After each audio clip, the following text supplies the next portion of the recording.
Eto, fill sa 2 hours. So, kukunin ko yung 4 points.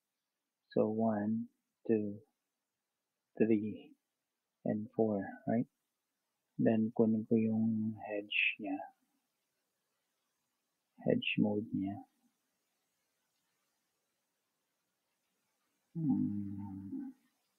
So, itong hedge mode niya. Hindi tayo maka-hedge. 2 hours to, hedge. So, lamang ang taas, pero of course, sa tingin lang lamang. Baka hindi. Anyway,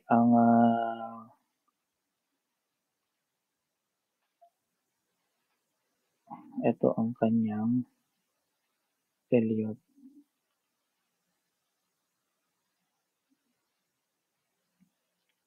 Ito ang kanyang Elliott. So, ang kanyang Elliott ay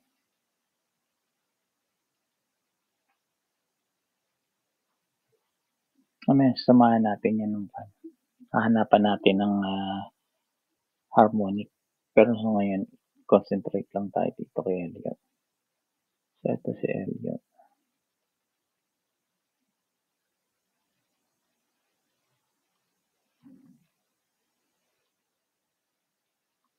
Yan yung 5. And then, ang short niya, ang ABC, is ito.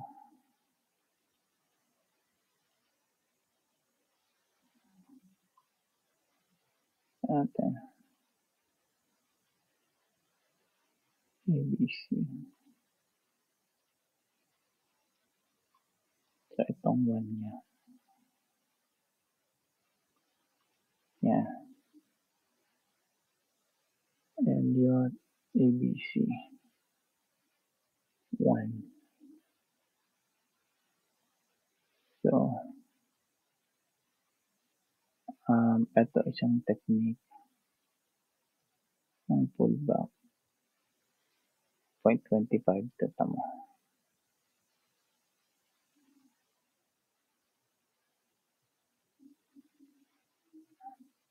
Yan. 0.25 yan na.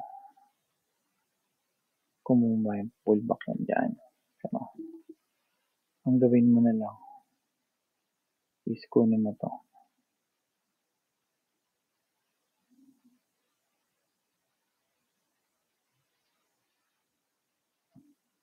Kasi ito project mo sa taas.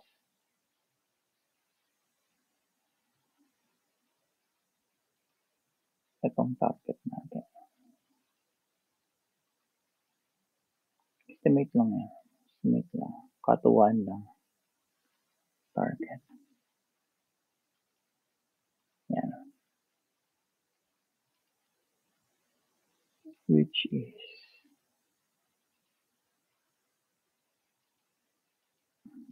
5.6. Okay.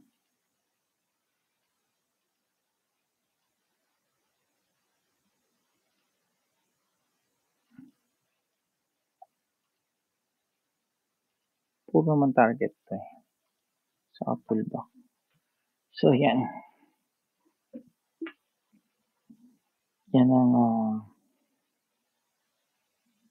technical analysis natin. So, ang hedge natin is point dito.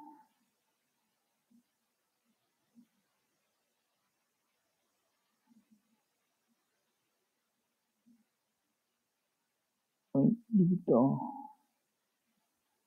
Ito. Saka dun saan nag-cross ito. Ito. Sa hedge mode. So, ang point ng hedge natin is dito, saka dito sa hedge mode.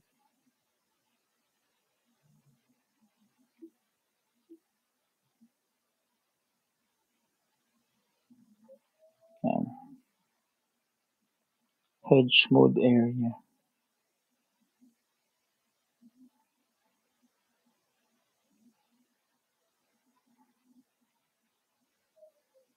Yung hedge mode area.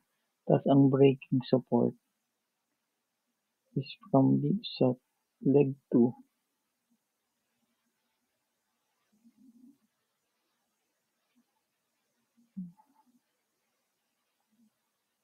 Yan. Breaking support.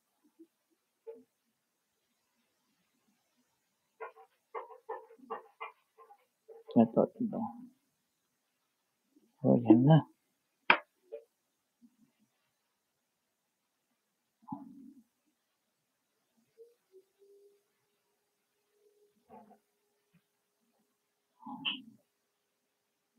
So, ayan. So, ito na yung pwede ka mo lang mag-quad dito. Ayan eh. Meron ka ng linya eh. Pwede ka lang let's say 45 minutes or 15 minutes. Set up mo na yan. Tulad nito. Mukhang bababa pa to. Hanggang dito. Ayan.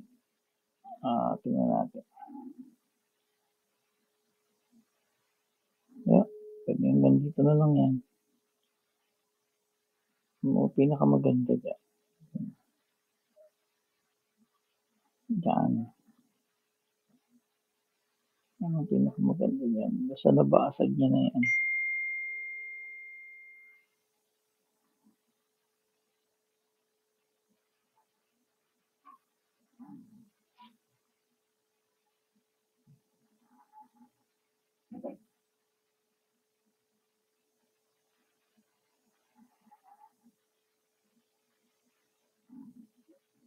Diretso na yan. Either that o sundan mo to. Gawa ka ng technical analysis dito sa 5 minutes. Ayan. Dito ako mag-start. So, mukhang tataas na nga. Kasi ito yung point mo eh.